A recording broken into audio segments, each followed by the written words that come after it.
حضور صلی اللہ علیہ وسلم پورا تفصیلی بیان۔ سن فل کے چاند ماہ بعد 12 ربیع الاول صبح صادق کے قریب مکہ مکرمہ کی زمین پر ایک ایسا لمحہ آیا جسے پوری کائنات نے اپنی آنکھوں سے محسوس کیا۔ آمنہ رضی اللہ عنہا کا حال۔ حضور صلی اللہ علیہ وسلم کی والدہ سیدہ آمنہ نے فرمایا کہ جب سے وہ حمل سے تھی ان پر کوئی بوجھ، کوئی درد، کوئی پریشانی نہیں آئی۔ وہ محسوس کرتی تھیں کہ جیسے کوئی نور ان کے اندر جگمگ کر رہا ہو۔ انہوں نے روایت کی، جب میں نے حضور صلی اللہ علیہ وسلم کو جنم دیا مجھے مشرق اور مغرب کے قصر نظر آئے، سب جگہ روشنی ہی روشنی تھی۔ عبد المطلب کا خاص احساس۔ جب حضور صلی اللہ علیہ وسلم کا جنم ہوا ایک خاص سکون اور برکات کا ماحول تھا۔ آمنہ نے ایک خاص شخص کو بلانے کے لیے بھیجا۔ یہ خبر سن کر دادا عبد المطلب کعبہ میں تھے۔ وہاں ان کا دل اچانک سکون سے بھر گیا، جیسے ان کا انتظار ختم ہو گیا ہو۔ وہ دوڑ کر آئے اور انہوں نے پیارے بچے کو اپنی گود میں اٹھایا۔ آنکھوں سے آنسو بہنے لگے اور وہ کعبہ کی طرف لے گئے۔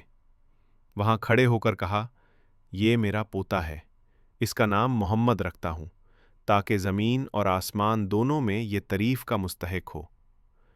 اس وقت عرب میں یہ نام بالکل نہ تھا، یہ نام اللہ کی طرف سے الہام تھا۔ کائنات کا نور روایت میں آتا ہے کہ نور پھیلا جس سے شام کے محل قصر بصرہ تک روشنی چلی گئی۔ آسمان کے ستارے چمکنے لگے، فرشتوں نے زمین پر امان کا پیغام پھیلا دیا۔ کچھ بزرگ اور اہل کتاب نے اس رات آسمان کی طرف دیکھا اور کہا، آج آخر زمان نبی پیدا ہوئے ہیں۔ ابلیس کی آواز اور لرزش۔ شیطان نے پوری رات رولا ڈالا۔ کچھ روایت میں ہے کہ جب حضور صلی اللہ علیہ وسلم کی ولادت ہوئی شیطان چیخ کر گر گیا۔ زنجیر سے بندھے ہوئے دیوتا جن کے لیڈرز گر پڑے۔ کفر کے قوتیں کمزور پڑ گئیں، کیونکہ رحمت کے نبی صلی اللہ علیہ وسلم دنیا میں تشریف لا چکے تھے۔ کعبہ کا حال۔ جس وقت حضور پیدا ہوئے کعبہ کے بت جھولنے لگے۔ کچھ روایت میں آتا ہے کہ 14 بت گر پڑے۔ آسمان کا ماحول بالکل صاف ہو گیا۔ یہ سب نشانیاں تھیں کہ حق کا سورج اگ رہا ہے۔ پہلا دوسرا معجزہ، پیدائش پر۔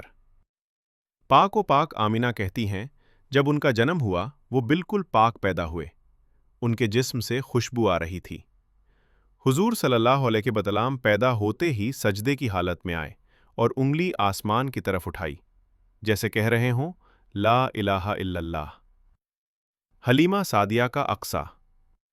تھوڑے دن بعد حضور صلی اللہ علیہ وسلم کو دودھ پلانے کے لیے حلیمہ سعدیہ کو دیا گیا۔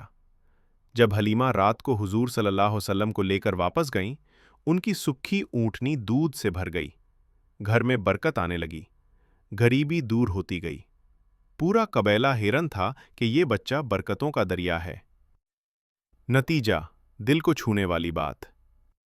حضور صلی اللہ علیہ وسلم کی ولادت کا لمحہ ایک نیا نور تھا، رحمت کا جھرنے کا پہلا قطرہ تھا۔